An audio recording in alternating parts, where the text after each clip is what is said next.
அல்லாஹு ரப்புல் ஆலமீன் ஒரு சிலரை விசாரிக்கிற முறையை பற்றி ரசூலுல்லாஹி ஸல்லல்லாஹு அலைஹி வஸல்லம் சொன்னார். சுப்ஹானல்லாஹ். இதான் விசாரணையுடைய அகோரம் இப்படித்தான் இருக்கு. ஒரு சிலரை விசாரிக்கிற முறை பற்றி ரசூலுல்லாஹி ஸல்லல்லாஹு அலைஹி வஸல்லம் சொன்னார். அல்லாஹ் ரப்புல் ஆலமீன் அழைப்பான், ஒரு திரையிடுவான். அந்த திரை பல கோடி மக்களை விட்டும் இவரை மறைத்து விடும்.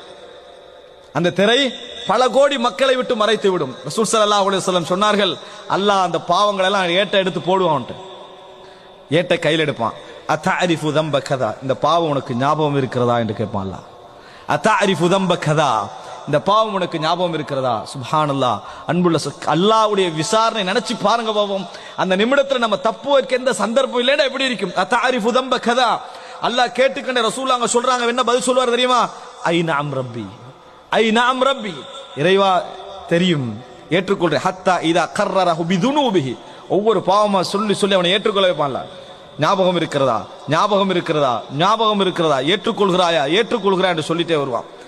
அவன் எந்த அளவுக்கு அல்லாஹ் அந்த விசாரிப்பான் தெரியுமா? வரஆ ஃபீ நஃப்ஸிஹி அன்னஹு ஹலக், நான் நரகவாதி தான் என்று முடிவெடுத்துரும். நான் நரகவாதி தான், நான் நரகத்துக்குரியவன் தான் என்கின்ற முடிவுக்கு அவன் என்ன செஞ்சிருவான்? போய்விடுவான்.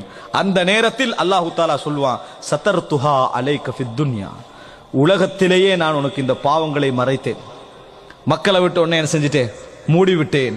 வ அன அக்ஃபிருஹா லக்கல் யௌம், இன்றைய தினமும் நான் என்ன செய்கிறேன்? இந்த பாவங்களை உனக்காக நான் மன்னித்து விடுகிறேன், மறைத்து விடுகிறேன். சொர்க்கத்துக்கு போன அல்லாஹ் தஆலா சொல்லி விடுவான். இந்த பாவம் இனி உலகத்தில் எவருக்கும் தெரிய வராது, உலகத்துல யாருக்கும் போகாது. சகோதரர்களை நினைத்து பாருங்கள், அல்லாஹ் விசாரிச்சுட்டு மறைச்சிட்டா சித்திர், அதுக்கு பின்னால என்ன செஞ்சிருவான்? சொர்க்கத்துக்கு போய் விடுவான்.